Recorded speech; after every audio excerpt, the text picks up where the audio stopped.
Everything Chris. Everything Chris. Everything Chris.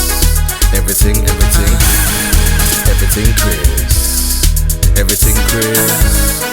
Everything Chris. Everything Chris.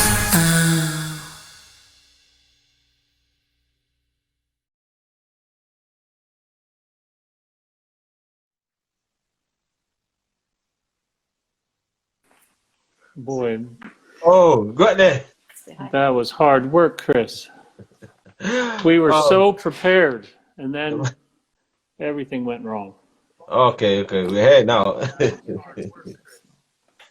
How you So doing? I'm good. I'm very good. We're here now. We're here now with the legendary Len Bush, right? Yeah, and happy to be here. Oh, thank you for coming on. Appreciate you coming on. No problem. Definitely, man. How we been up to today then? Today I played golf today. Played golf. I played in a golf tournament, yeah. Okay. Is that And I was I was full of hope for the first half, and then reality sunk yeah. in the second half. is there a connection between basketball players and the golf? Because I know there's a lot of basketball players play golf. A lot of, I don't know if there is athletically, but maybe time-wise, because basketball, they're playing and they're indoors in the winter, and in the spring and summer, they're outdoors. A lot of coaches play.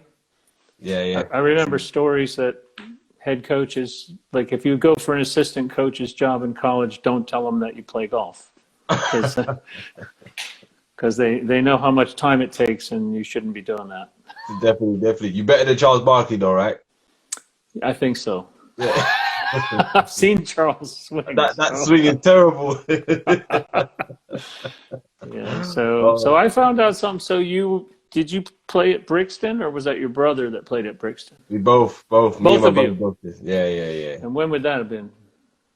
We're talking about last time I was at Brixton was over 20 years ago now. 20 years ago. 2000. Yeah, around that time I was at. Okay. I was training at there before 2000, so Yeah. I've been there for a while. My brother was around there around that time as well. Played junior and men. Okay. Well, because I wouldn't have got to Brixton till 2005, 2006. Okay. Probably when I think just before Justin and that left. Possibly, but I would have been there with the girls, so I would have just seen Jimmy Rogers screaming at the girls, and I still remember him trying to recruit my oldest daughter right out from under me. Oh.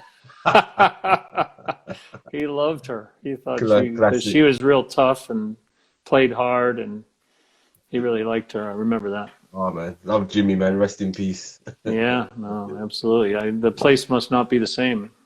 It's different, yeah, it is different. But they're still going, so that's Good. amazing. So let's get into it. So where did you grow up then, Mr. Len? I grew up in the suburbs of Chicago, about 25 miles south of the city. Went to high school. Well, God, it was nice. It was a all-American town built for returning World War II veterans, and right. But I lived through when I was like 13, 14, 15. There was busing there was court-ordered busing in the U.S., so there was a lot of that going on in my town, and basketball was a bit of a savior for me. I made friends everywhere, and then high school had a really good high school coach, Steve Fisher, who coached Fab Five. Oh, wow. And San Diego State for 20 years. He was my high school coach. Oh, amazing. And played with Craig Hodges, who the was a year behind me. Yeah. And I was smart enough to pass him the ball if he was open. Of course. Well, some people wouldn't. It's like just not so smart. Yeah, you can shoot there. Oh. Shoot, man. So you're not too far from Michael Jordan's house then, I get. Oh no, I don't have any idea where he came to Chicago a little bit later. So I left when I was 18, and I never really. I just go back to visit. My sister and brother are still there. So, Oh, definitely. and then I played college football for a couple of years, and then realized I wasn't big enough for that. And then tried to play basketball after that, and it was past me. Then I went to New York City, and I had a business for a few years, but then decided to teach and coach. Okay. And I went into Queens, New York, and coached in a public high school for 10 years. All right. That was a bit of fun. Yeah, no, that was the stories. I got stories from there, I'll tell you. Days. I know, I could tell. It was crazy.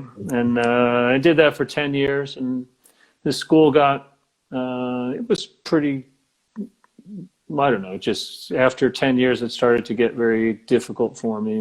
I had young kids at home, and I wasn't as, ready to put my life on the line. Yeah. I had that. And I also, my wife got an opportunity in London, and I knew I wasn't going to be a high school coach for 35 years. And I was a little bit too old to go.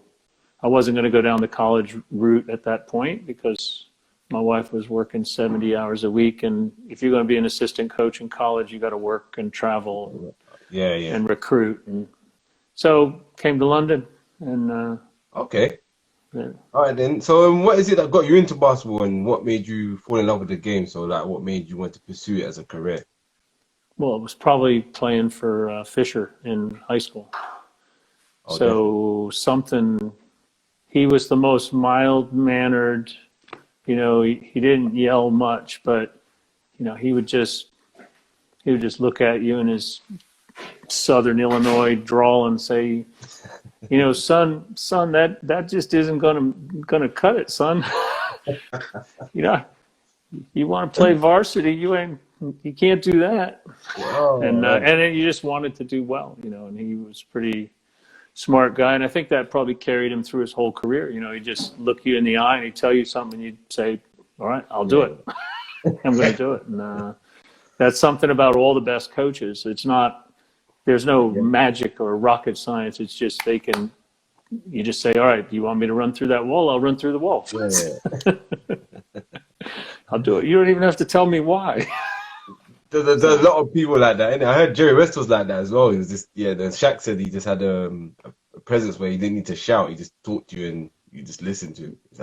It's just like you can't teach it. You just, some people got it. You ain't got it. I think all the successful coaches, I've been at, clinics and saw Calipari and Cremens, who coached. He was Carl Brown's coach, wasn't he?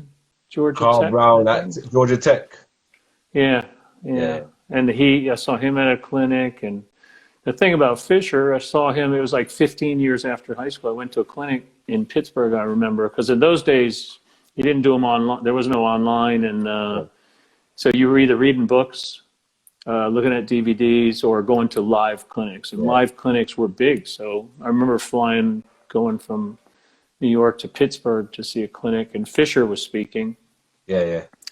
And I called him, tracked him down in the hotel, and, he came and had invited me to breakfast. And then when he did his talk the next day, he managed to tell a bunch of lies about me.